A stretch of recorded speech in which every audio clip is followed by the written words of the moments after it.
ದ್ವಿಭಾಷಾ ನೀತಿ ಮಾಡಿಲ್ಲ. ಇಲ್ಲ, ನಾವು ತೀರ್ಮಾನ ತಗೊಂಡಿರೋದು ಈಗ ಹಿಂದಿ ಭಾಷೆ ಥರ್ಡ್ ಲ್ಯಾಂಗ್ವೇಜ್ ಇದೆಯಲ್ಲ, ಅದು ಕಡ್ಡಾಯ ಮಾಡಬಾರ್ದು ಅಂತ ಹೇಳಿದ್ದೀವಿ ಅಷ್ಟೇ.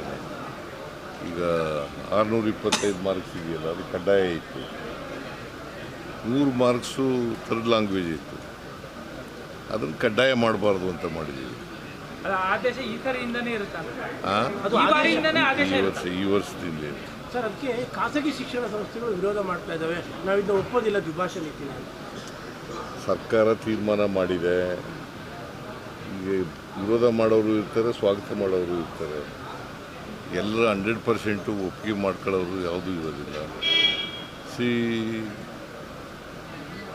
ನೋಡೋಣ, ನಾವು ಅಂತೂ ಈ ತೀರ್ಮಾನ ಮಾಡಿದ್ವಿ. ಅಂದರೆ ಹಿಂದಿ ಏರಿಕೆ ಅತಿ ಆಗ್ತಾ ಇದೆ. ಹಿಂದಿ ಏರಿಕೆ ಅಂತಲ್ಲ, ಹಿಂದಿ ಭಾಷೆ ಕಲಿಬಾರ್ದು ಅಂತ ಏನಿಲ್ಲ, ಬಟ್ ಪರೀಕ್ಷೆ ಕಡ್ಡಾಯ ಆಗಬಾರ್ದು ಅನ್ನೋದಷ್ಟು.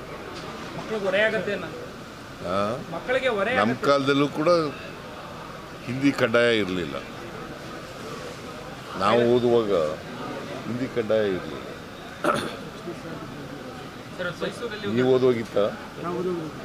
ಕಡ್ಡಾಯ ಇರಲಿಲ್ಲ, ಓದ್ತಾ ಇದ್ದೀವಿ. ನಾವು ಓದ್ತಾ ಇದ್ದೋ, ಕಡ್ಡಾಯ ಇರಲಿಲ್ಲ. ಕಡ್ಡಾಯ ಇಲ್ಲದೆ ಇರೋದ್ರಿಂದ ಓದೋಕ್ಕೆ ಹೋಗಲಿಲ್ಲ ನಾವು.